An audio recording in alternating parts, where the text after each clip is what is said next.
Buen día, el día de hoy se va a hablar acerca de lo que es la función musculoesquelética. En la anatomía y fisiología tenemos lo que son los componentes principales del sistema musculoesquelético. En su función tenemos lo que son los huesos, los cartílagos, las articulaciones, los tendones, los ligamentos, que forman parte esencial para el soporte y funcionamiento del mismo. La función importante de lo que es el sistema musculoesquelético es sostener, proteger el cuerpo, permitir el movimiento para ayudar a realizar lo que son las actividades cotidianas, proteger el cuerpo porque con el sistema musculoesquelético protegemos lo que son los órganos vitales que mantienen nuestra función vital, y también tenemos la función de que sostener, ya que funciona como una estructura que hace de soporte para que el cuerpo mantenga sus funciones normales. Si uno de estos sistemas o componentes llegara a fallar, afectaría a lo que son las funciones del mismo, ya que la alteración de uno de estos puede afectar directamente al resto de lo que es el sistema musculoesquelético, ya que esto puede conllevar a una artritis, a una sepsis que puede afectar nuestras actividades diarias. Entre las enfermedades musculoesqueléticas más frecuentes tenemos las de Estados Unidos, tenemos la que es la artritis, afectando a 52.5 millones de adultos que son afectados por la artritis, ya que estos datos son un desafío constante para el personal de enfermería, que tiene que tratar y hacer intervenciones que ayuden a la calidad de vida de los adultos mayores. Y aquí en Bolivia tenemos como la principal enfermedad el reumatismo, que afecta al 60% de la población adulta mayor de 50 años, y la artritis reumatoide tiene un porcentaje de 0,5 a 1%, que afecta lo que representa cerca de 100.000 casos a nivel de Bolivia, a nivel del país. Y a nivel departamental tenemos lo que son 13.819 casos a nivel departamental.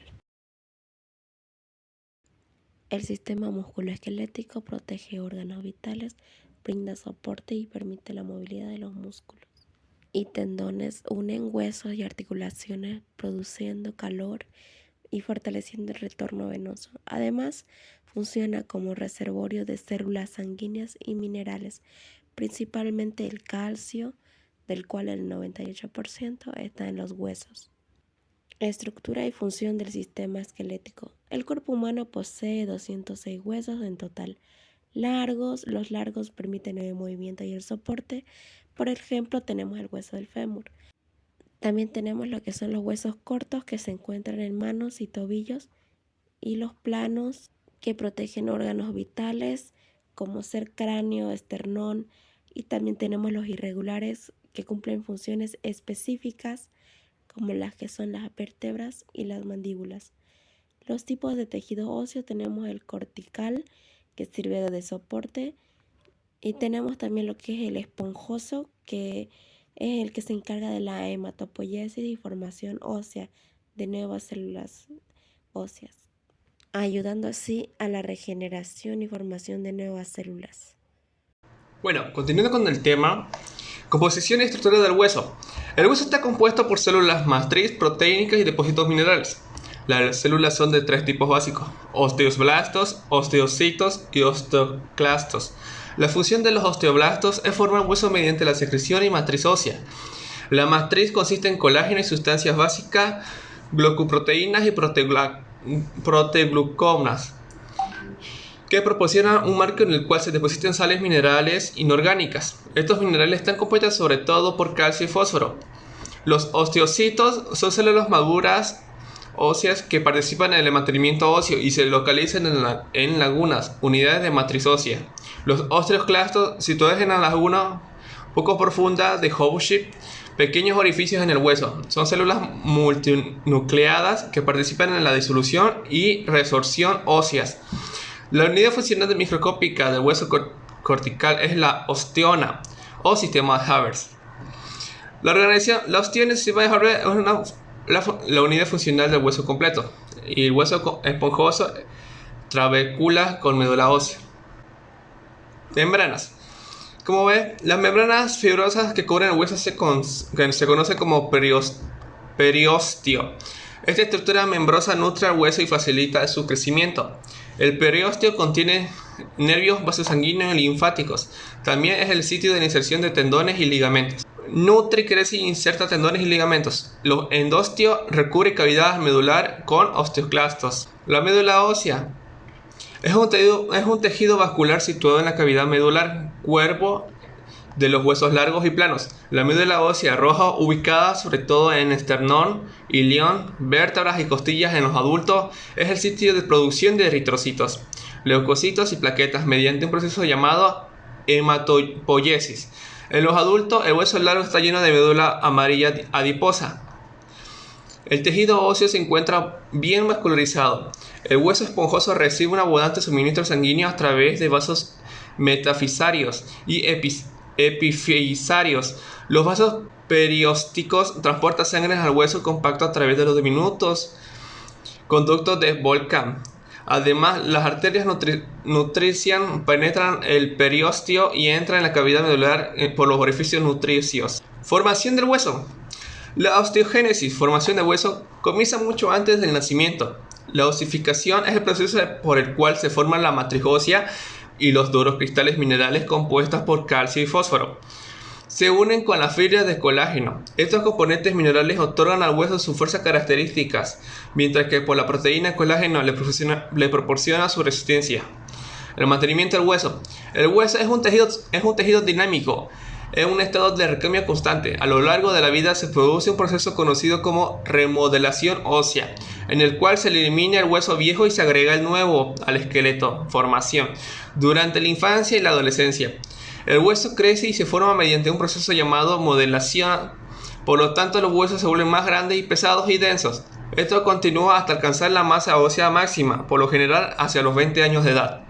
El remodelado mantiene la estructura y la función de huesos mediante la reabsorción y la osteogénesis. Como resultado, se produce un recambio esquelético completo cada 10 años.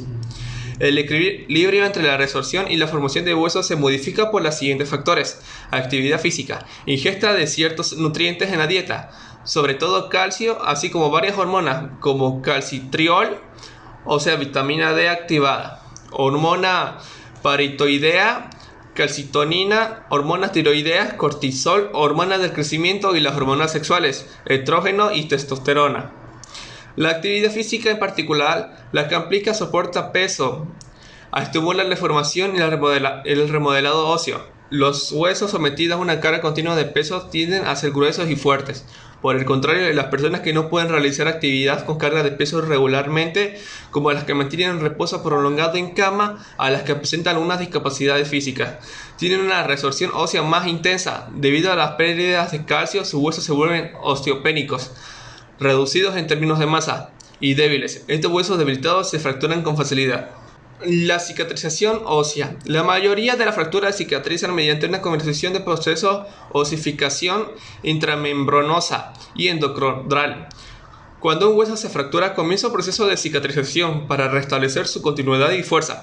Los fragmentos se unen con un tejido cicatricial, sino que el hueso se regenera.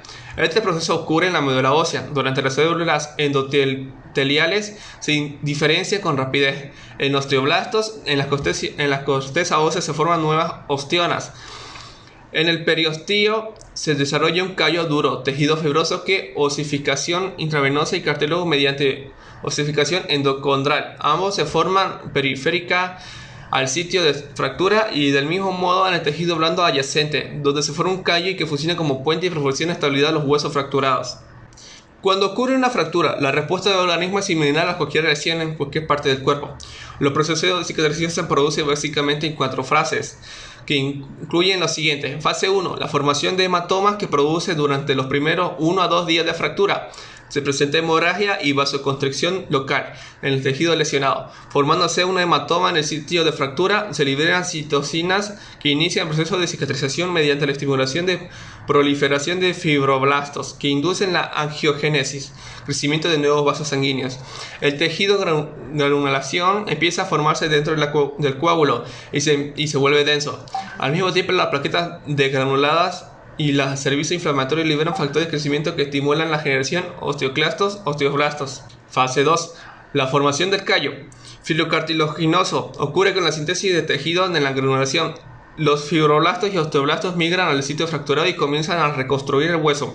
Los fibroblastos originan un puente formado por un callo suave de fibrocartílago que se une al fragmento del hueso, aunque la reparación del tejido puede alcanzar la circunferencia máxima del final de la segunda o tercera semana. Todavía no es lo suficientemente fuerte para soportar el peso.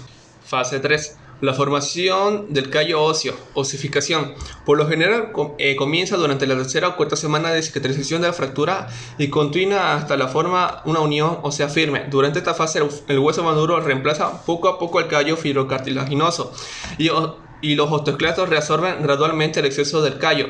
Durante esta fase el sitio de la fractura se siente firme y parece alineado. En la radiografía, en este momento en general es seguro retirar el yeso o escayola si la hay. Fase 4. El remodelado se produce cuando el hueso necrótico es eliminado por los osteoclastos. El hueso compacto reemplaza el hueso esponjoso en la periferia de la fractura. Aunque la estructura final del hueso remodelado se asemeja al hueso intacto original, puede permanecer una zona engrosada en la superficie después de la cicatrización. El remodelado puede tomar de meses a años dependiendo del grado necesario de modificación. La función y las tensiones funcionales en el hueso se utilizan radiografías para vigilar el proceso de la cicatrización ósea, el tipo de hueso fracturado, la calidad de suministro sanguíneo, la superficie de contacto de los fragmentos, la inmovilidad del sitio de fractura, la edad y la salud general de la persona influyen en el ritmo de cicatrización de la fractura.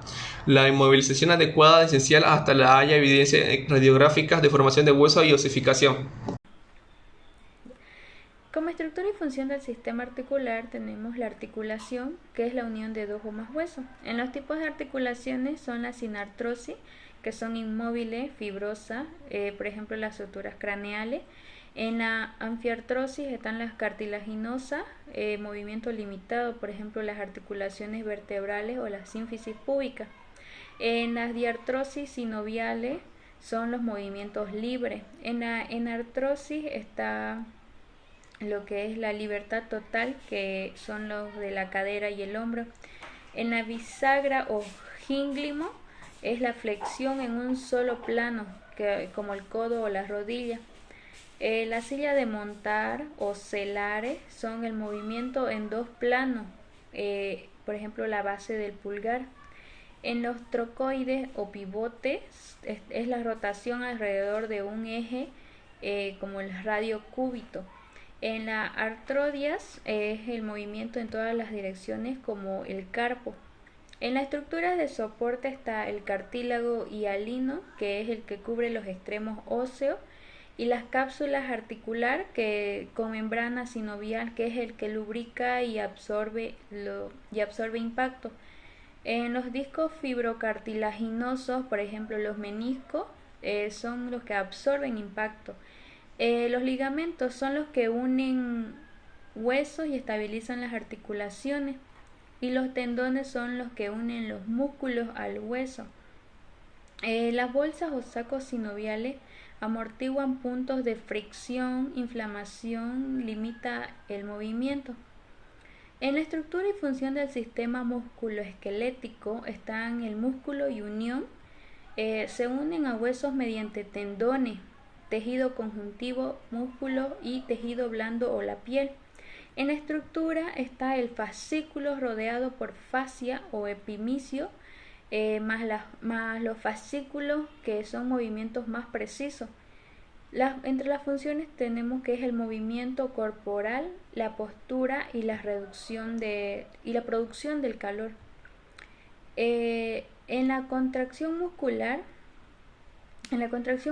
están las miofibrillas, que son los sarcómeros, la actina y miocina.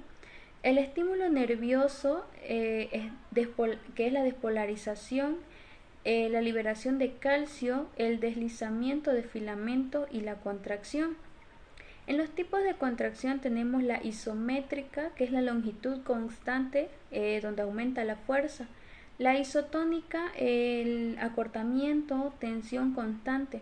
La energía, ATP, el metabolismo oxidativo y la glucólisis, la anaerobia, exceso de energía, calor.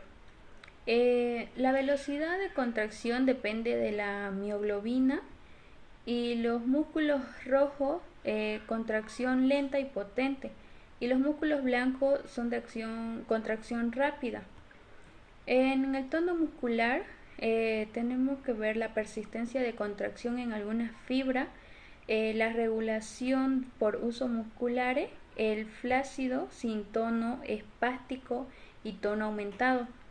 En las acciones musculares está el movimiento, la contracción de músculos principales, los sinérgicos que ayudan al principal antagonista, produciendo movimiento opuesto, que deben relajarse. En ejercicio desuso y reparación está la hipertrofia, que es el aumento del tamaño de las fibras con ejercicio. La atrofia es la disminución de tamaño por desuso o de la edad. En los ejercicios isométricos y activos, mantienen la fuerza durante la inmovilización, y en la recuperación post-lesión están los ejercicios progresivos para restaurar la fuerza y la función. Consideraciones gerontológicas. Encontramos envejecimiento con dolor y limitación articular y pérdida de estatura, osteoporosis y menor fuerza ósea, para mayor riesgo de fracturas sobre todo en mujeres, pérdida de fuerza muscular por estimulación neuronal, alteraciones previas que pueden agravarse en la movilidad y autonomía disminuye, y la prevención que mantiene hábitos saludables y actividad física. Valoración del sistema musculoesquelético. Antecedentes de salud. Hay que evaluar lo que es la historia de salud y exploración física. Mantener salud general, actividades de la vida diaria y programas terapéuticos. Promover nutrición adecuada, ejercicio regular y peso saludable. Abordar problemas por inmovilidad y realizar pruebas periódicas. En los síntomas frecuentes: dolor óseo sordo profundo, muscular persistente tipo calambre, articular que empeora con el movimiento, en fracturas, agudo alivia con inmovilización. Evaluar variación según actividad y momento del día. Valorar incluye la alineación corporal, inflamación de dispositivos de soporte con tensión en la piel. Alteraciones sensitivas. Paresthesia, ardor, hormigueo, entumecimiento. Valorar estado neurovascular y comparar con miembro no afectado. Antecedentes patológicos, sociales y familiares, como actividad física, ocupación, ejercicio, alcohol, tabaco, ingesta de calcio y vitamina D. Considerar enfermedades concomitantes con antecedentes de traumatismo, lesiones o caídas. En herramientas de evaluación de riesgo de fracturas, hay lo que es FRAX de la OMS 2008. Este predice el riesgo a 10 años de fractura, cadera y huesos grandes. Factores: edad, sexo, índice de masa corporal bajo, fractura previa, antecedentes familiares, tabaquismo, corticoides, artritis reumatoides, alcohol, causas secundarias como diabetes tipo 1, osteogénesis imperfecta, hipertiroidismo, hipogonadismo, mala absorción, hepatopatía. Puede incluir densitometría ósea, recomendando en mayores de 50 años, posmenopáusicas y pacientes con riesgo de MO bajo. Función articular. Hay que valorar la amplitud del movimiento y la deformidad de estabilidad de nódulos. movimientos activos y pasivos, como goniómetro para medir. Limitaciones: deformidad, afectación articular, contractura, artrosis. Evaluar derrames como inflamación, luxaciones, subluxaciones, crepitación. En nódulos tenemos artritis, reumatoides blandos como los tendones y extensores, gota duros que pueden romperse como el ácido úrico y artrosis duros como indoloros y crecimiento óseo. Fuerza y tamaño muscular.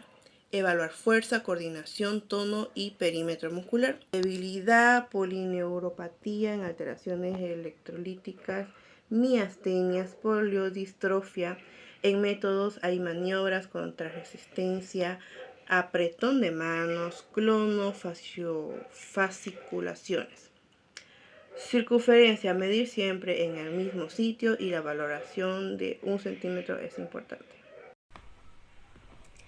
Bueno, continuando con la piel, en la piel podemos observar lo que son edema, temperatura, color, equimosis o moretones en la piel, la hipoperfusión, la inflamación, y en el estado neurovascular podemos observar lo que es la valoración frecuente en fractura, en riesgo de síndrome compartimental, presión y la microcirculación, también la anoxia, necrosis o la pérdida funcional. En valoración diagnóstica tenemos estudios radiográficos, tomografía computarizada, resonancia magnética, la artrografía, la densitometría ósea, la gammagrafía, la ortroscopía, la artrocentesis, la electromiografía, biopsia y pruebas de laboratorio. Algunas pruebas de laboratorio que se piden son de sangre y orina, que diagnostican la alteración, complicaciones y respuestas terapéuticas. El calcio y fósforo, si están alterados, pueden presentar la osteomalacia o la enfermedad de Paget, la disfunción paratiroidea, tumores óseos. En la fosfatasa, si está ácida, puede dar la enfermedad de Paget, cáncer metastásico. Alcalina, fractura en cicatrización, en la actividad osteoblástica, y las enzimas musculares como creatina quinasa o aspartato aminotransferasa en daño muscular, la osteocalcina y calcio urinario en el recambio y la destrucción ósea. En las intervenciones de enfermería tenemos lo que es preparar al paciente antes de realizarse los rayos X, la tomografía computarizada, la resonancia magnética, la artrografía, también mantener la inmovilidad del paciente y valorar las contraindicaciones como embarazo, la claustrofobia, la debilidad o los implantes metálicos en caso de que el paciente presente. También preguntar, ¿no?, al paciente si es que tiene algún tipo de alergia. En la artrografía debemos decirle al paciente que debe tomar un reposo de 12 horas y evitar el esfuerzo. También colocar lo que son apósitos, analgesias y hielo. Después de realizar el estudio, decirle o explicarle al paciente que es normal que escuchen chasquidos durante 24 a 48 horas. Como una de nuestras intervenciones escogimos lo que es la lumbalgia, que es el dolor localizado en la región lumbar de la columna vertebral. Este dolor puede ser agudo, que dura menos de 6 semanas, o el crónico, que dura más de 3 meses. Es una de las causas más frecuentes de consulta médica y de limitación funcional en los adultos. En la etiología tenemos que se puede dar por la sobrecarga muscular o las lesiones por algún esfuerzo que hayan hecho. Puede ser por hernia de disco, intervertebral, también la obesidad, el trabajo físico pesado o el sedentarismo. La mala postura también es una causa para la lumbalgia. También puede ser la edad avanzada o las infecciones. En la valoración, como datos subjetivos, tenemos lo que es el dolor en la región lumbar, que puede irradiarse a los glúteos o miembros inferiores. También tenemos la rigidez y dificultad para moverse, la sensación de hormigueo o adormecimiento en casos de la compresión nerviosa. Y también tenemos dificultad para realizar las actividades. Entre las pruebas diagnósticas que tenemos está la exploración física, la radiografía lumbar, la resonancia magnética, la tomografía computarizada. El tratamiento a seguir sería el reposo relativo, ejercicio terapéutico y fortalecimiento muscular, la fisioterapia, los analgésicos, relajantes musculares en espasmo y el tratamiento quirúrgico, que sería para casos graves de hernia de disco y compresión nerviosa refractaria. Entre las complicaciones que encontramos está el dolor crónico e incapacidad funcional, la radiculopatía lumbar persistente o conocida como ciática, el síndrome de Caudaquina, urgencia neurológica, la dependencia analgésico en casos crónicos. Entre los diagnósticos NANDA que podemos utilizar, tendríamos como resultado el dolor agudo relacionado con espasmos musculares y compresión nerviosa, manifestado por el dolor, dificultad para moverse y rigidez. En los resultados del NOC podríamos trabajar con el control del dolor, como también la movilidad. Entre los indicadores tenemos reconocer el comienzo del dolor, describir el dolor, describe los factores que contribuyen al dolor y la utilización de analgésicos recomendados. También tenemos el mantenimiento del equilibrio, la marcha, movimiento muscular y si se mueve con facilidad. En el NIC vamos a trabajar con el manejo del dolor agudo. Entre sus actividades tenemos identificar la intensidad del dolor durante los movimientos en las actividades de recuperación, monitorizar el dolor mediante una herramienta de medición válida y fiable para el paciente, asegurarse que el paciente reciba los analgésicos antes que el dolor se agrave y proporcionar información precisa a la familia sobre el dolor del paciente. Otro de los diagnósticos podríamos trabajar con el deterioro de la movilidad física relacionada con la debilidad y dificultad de moverse, sensación de hormigueo manifestado por el dolor en la región lumbar, postura normal y rigidez. Entre los resultados del NOC tenemos el código 0222, que es la marcha, y la movilidad. Entre los indicadores tenemos estabilidad de la marcha, postura al caminar, movimiento articular, movimiento muscular y se mueve con facilidad. El NIC nuevamente trabajaríamos con el manejo del dolor agudo, igual con los indicadores con las actividades de identificar la intensidad del dolor durante los movimientos, en las actividades de recuperación, la monitorización del dolor, asegurarse que el paciente reciba sus analgésicos y proporcionar la información debida a los familiares sobre el estado del paciente. Muchas gracias.